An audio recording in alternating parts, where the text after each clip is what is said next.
نحمدہ ونصلی علی رسولہ الکریم۔ آج کی اس ویڈیو کے اندر والدین کے ساتھ حسن سلوک کا ذکر کیا جائے گا۔ اللہ رب العزت نے انسانوں کو مختلف رشتوں میں پرویا ہے۔ ان میں کسی کو باپ بنایا ہے تو کسی کو ماں کا درجہ دیا ہے، اور کسی کو بیٹا بنایا ہے تو کسی کو بیٹی کی پاکیزہ نسبت عطا کی ہے۔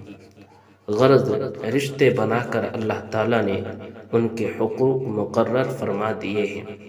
ان حقوق میں سے ہر ایک کا ادا کرنا ضروری ہے، لیکن والدین کے حق کو اللہ رب العزت نے قرآن کریم میں اپنی بندگی اور اطاعت کے فوراً بعد ذکر فرمایا ہے۔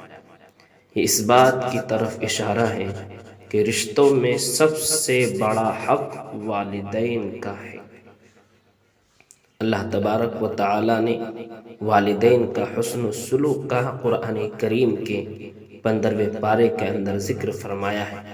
اللہ تبارک و تعالیٰ کا ارشاد گرامی ہے، وَقَضَىٰ رَبُّكَ أَلَّا تَعْبُدُوا إِلَّا إِيَّاهُ وَبِالْوَالِدَيْنِ إِحْسَانًا إِمَّا يَبْلُغَنَّ عِندَكَ الْكِبَرَ أَحَدُهُمَا أَوْ كِلَاهُمَا فَلَا تَقُل لَّهُمَا أُفٍّ وَلَا تَنْهَرْهُمَا وَقُل لَّهُمَا قَوْلًا كَرِيمًا واخفض لهما جناح الذل من الرحمة وقل رب ارحمهما كما ربياني صغيرا ربكم أعلم بما في نفوسكم إن تكونوا صالحين فإنه كان للأوابين غفورا، جس کا ترجمہ ہے، اور تیرے رب نے یہ حکم دیا ہے کہ اس کے سوا کسی کی عبادت مت کرو، اور اپنے ماں باپ کے ساتھ حسن سلوک سے پیش آؤ۔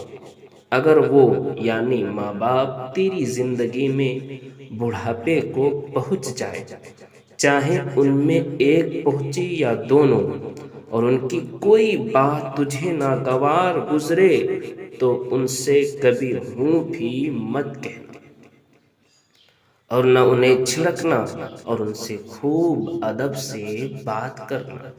ان کے سامنے شفقت سے انکساری کے ساتھ جھکے رہنا، اور یوں دعا کرتے رہنا، اے ہمارے پروردگار تو ان پر رحمت فرما، جیسا کہ انہوں نے بچپن میں مجھے پالا ہے۔ صرف ظاہر دائری نہیں، دل سے ان کا احترام کرنا۔ تمہارا رب تمہارے دل کی بات خوب جانتا ہے، اور اگر تم سعادت مند ہو تو وہ توبہ کرنے والے کی خطائیں کثرت سے معاف کرنے والا ہے۔ اس آیت کریمہ میں اللہ جل جلالہ نے سب سے پہلے اپنی بندگی اطاعت کا حکم ارشاد فرمایا ہے کہ میرے علاوہ کسی اور کی بندگی ہرگز مت کرنا۔ اس کے بعد فرمایا کہ اپنے والدین کے ساتھ حسن سلوک سے پیش آؤ۔ اولاد کو یہ سوچنا چاہیے کہ والدین نہ صرف میرے وجود کا سبب ہے، بلکہ آج میں جو کچھ بھی ہوں انہی کی برکت سے ہوں۔ والدین ہی ہے جو اولاد کی خاطر نہ صرف ہر طرح کی تکلیف، دکھ اور مشقت کو برداشت کرتے ہیں، بلکہ بسا اوقات اپنا آرام، راحت، چین، سکون، اپنی خوشی و خواہش کو بھی اولاد کی خاطر قربان کر دیتے ہیں۔ اس لیے میرے بھائیوں، ماں باپ کے ساتھ اچھا سلوک کرو، ماں باپ کے ساتھ حسن سلوک کا برتاؤ کرو، ماں باپ سے دعا لو، ماں باپ سے دعا کراؤ۔ ماں باپ کی دعا اولاد کے حق میں قبول ہوتے ہیں۔ اللہ تعالی ہمیں ان باتوں پر عمل کرنے کی توفیق عطا فرمائے۔